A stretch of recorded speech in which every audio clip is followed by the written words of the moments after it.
जब सीता जी की खोज के लिए सबसे बूढ़े मंत्री जामवंत जी के नेतृत्व में दक्षिण की तरफ कहा गया कि हमने तो जाते हुए देखा था विमान से, तो वो दक्षिण की तरफ गए। खोजते खोजते वो समुद्र के किनारे आ गए। ये सब आपने सुना हुआ है। जब किनारे खड़े हुए थे तो विषय ये था कि उस समुद्र को पार कौन करेगा। अब वहां जितने भी व्यक्ति थे या जितने भी वहां बलशाली थे, सबने अपने अपने बल का परिचय दिया। मैं इतना बलशाली हूं, मैं इतना बलशाली हूं, और मैं तो ऐसा कर दूंगा, मैं तो वैसा कर दूंगा। लेकिन पार जाई सब संशय राखा। इतना बल होने के बावजूद भी वहां जितने व्यक्ति अपने बल बता रहे थे, उन सबको इस बात में संशय था कि हम वहां पहुंचेंगे कैसे। भले से हमें बल बहुत है, लेकिन हम समुद्र पार कैसे करेंगे। अंगद कही जाऊं मैं पारा, जिय संशय कछु फिरती बारा। अंगद जी ने कहा कि मैं चला तो जाऊंगा, लेकिन लौट के आऊंगा इसकी कोई गारंटी नहीं है।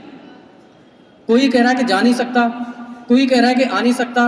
बड़ी दुविधा हो गई।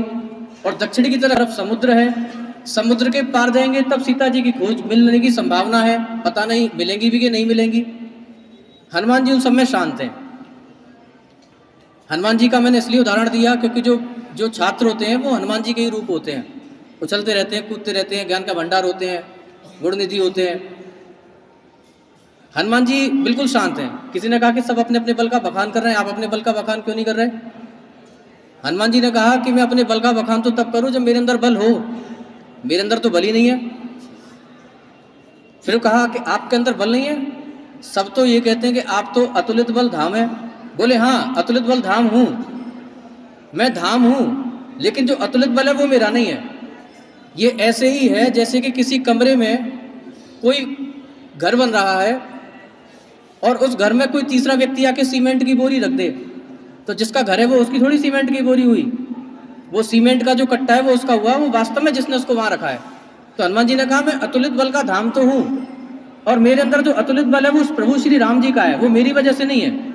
मैं तो केवल उस बल को अपने अंदर मैंने समायोजन कर रखा है। जामवंत जी हैं, तब उन्होंने कहा कि उनकी थोड़ी प्रशंसा की हनुमान जी की, क्योंकि हनुमान जी अपना बल तो भूल चुके थे। प्रशंसा में उन्होंने क्या कहा, कवन सो काज कठिन जग माही।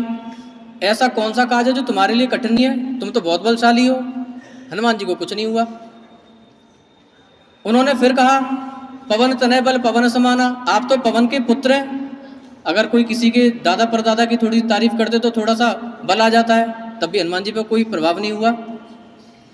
फिर जामवंत जी ने कहा कि ऐसा है राम काज।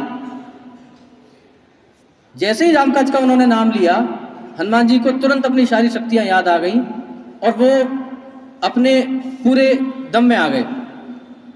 अब किसी के अंदर दम है तो वो क्या कहेगा, मैं ऐसा कर दूंगा, मैं वैसा कर दूंगा, मैं इसको मार दूं, मैं इसको मार दूं, कहो तो पूरे संसार को उठा लूं। हनुमान जी भी कहते, कहो तो त्रिकूट पर्वत को उखाड़ लाऊं, कहो तो पूरी सोने की लंका को जला के आपके सच्चरणों में रख दूं, कहो तो ऐसा कर दूं। उन्होंने कहा नहीं,